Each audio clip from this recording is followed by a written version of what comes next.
Welcome to Tech Recipes. Hello friends. Welcome to the part 3 of Completable Future in Java 8 tutorial series. I have created this part 3 only to answer the comments that I received on the part 1 and part 2. If you haven't seen the first two parts of this series, I would recommend you should go and watch those first. Now, in this video, we will try to answer some of the comments. So, let's get started. Now, the first comment that I would try to address is from Arvind. It is very interesting comment.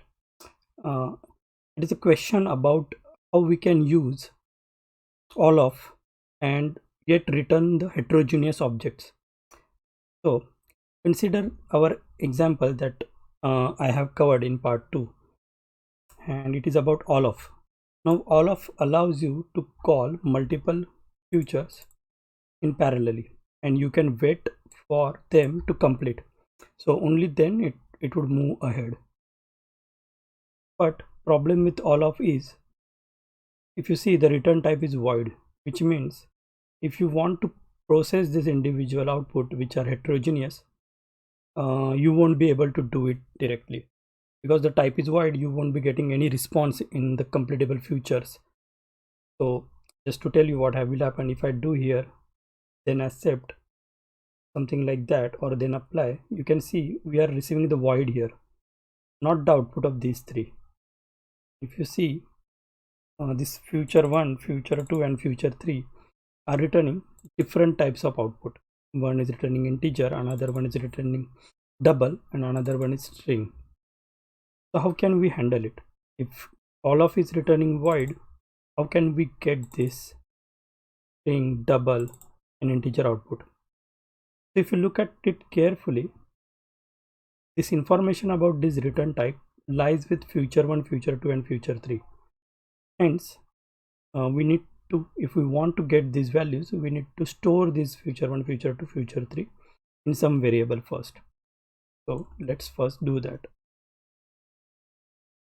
So we'll create first completable future integer future 1 equal to, and we will assign the future 1 to it. And instead of passing a function here, we can pass this variable because we have assigned the completable future to this variable. Now let's create similarly for other two examples. Completable future of double, and you can say it is a future 2, so we can assign a future 2 to it.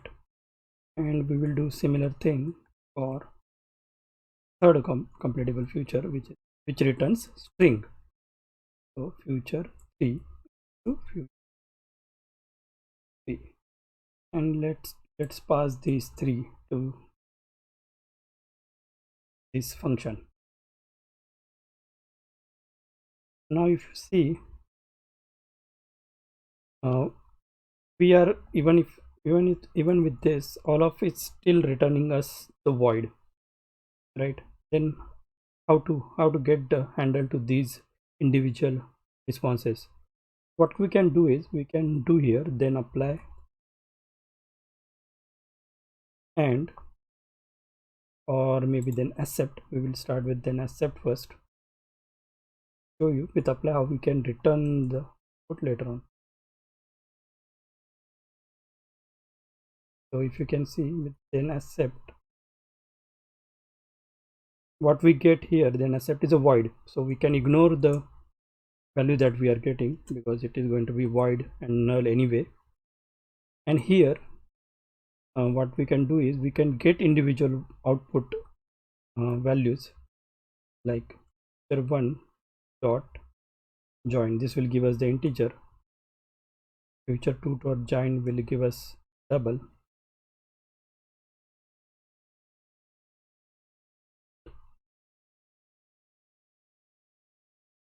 We need to do future dot join just so that our program doesn't terminate until all three are completed. And since we are using then accept, it would only get called when all the three future 2, future 3 are completed.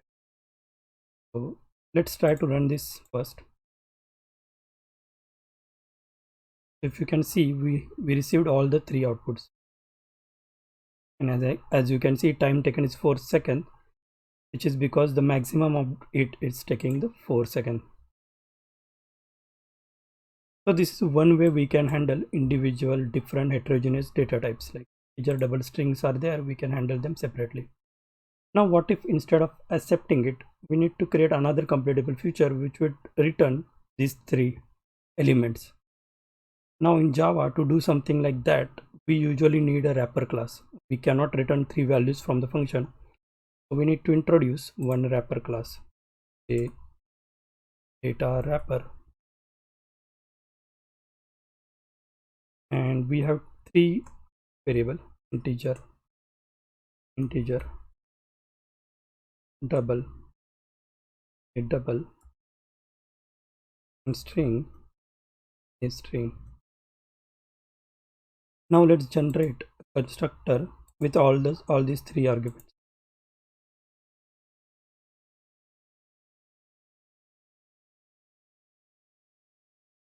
And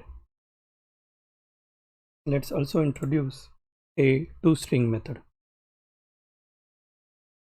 Now in the key, instead of then accept, we will call then apply. In case of apply, we need to return some object, and this completable feature is going to return a data wrapper object, and you can simply create and return new data wrapper here and pass one dot join future 2 dot join future 3 dot join to this constructor.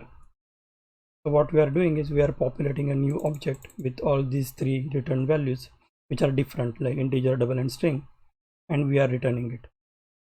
Now this future, what we can do on this future, we can then accept, and maybe we can call, since we are getting data wrapper,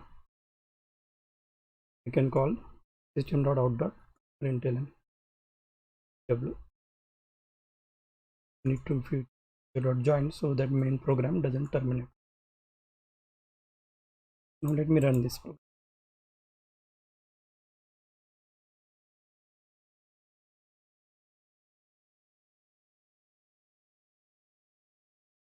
Now in this example, we have written a data wrapper which contains output of all those 3 future.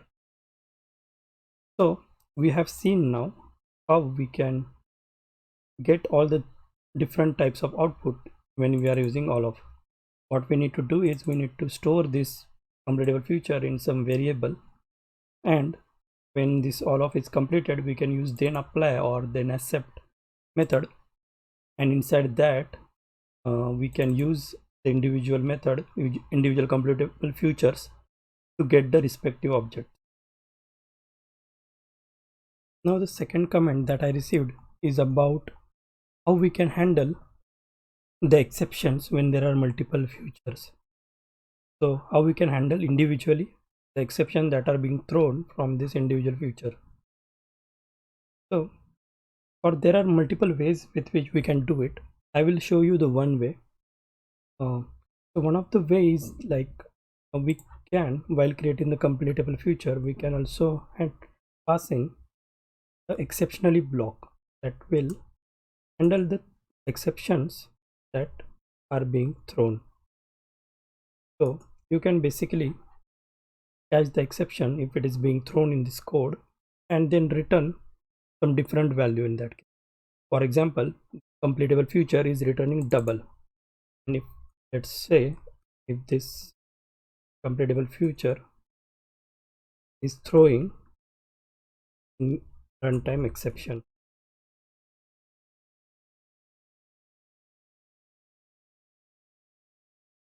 and you want to handle it, so in the exceptionally block, you can maybe simply log it. I'm using system.out.println, but in production code or in actual application, you might be using some logging mechanism. So and able to say get message and print it. And then we need to return a double value so that the completable future will get complete.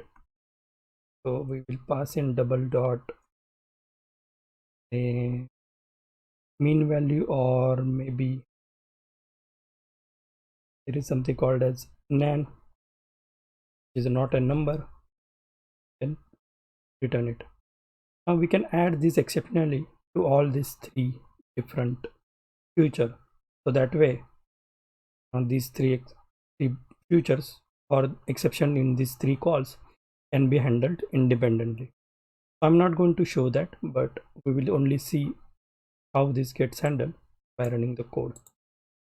Now if you can see, we received the error here, runtime exception, and we actually went into this block where we printed the error, and we actually completed this feature by returning the nan. So if you see in the data wrapper for double, we are getting the NA string. So when our all of call got completed, we got the NN value, and this is way we can actually handle the exception in particular completable future. Now next comment that I am going to address is about a then combine example, where the comment is about trying it with increasing time with in the first future. So if you remember, what we did in this example is we have two futures. One gets user email from a say service where it takes 3 seconds, and there is another service call which is also takes 3 seconds, and we are actually running them parallelly by using then combine, and then combining output of each of them into an individual one, and then there is additional delay of 1 second. So if I run this code, you can see it will take around 4 seconds to complete, because the 3-second two calls are running, get user email and get weather report, are running in parallel. So 1 second of this, 3 seconds of this in parallel takes the 4 seconds. Now if one of them takes more time, say instead of 3 this call takes 6 seconds, what would happen is, since this would only get called once both of them are completed, it is going to take around 7 seconds, because since these two are running parallelly, it is a maximum time of one of between these two would be taken for this to complete, and additional 1 second for doing additional processing. So if I run it now, we should it should ideally take 7 seconds to complete. So yeah, we will have to wait for 7 seconds to get the output. Here it is. So time taken is 7 seconds when we try to increase time in one of the two completable futures. Okay, so these are the three comments which I tried to address in this video. I hope these are helpful for you guys. Thanks for watching it, and I will see you in the next video.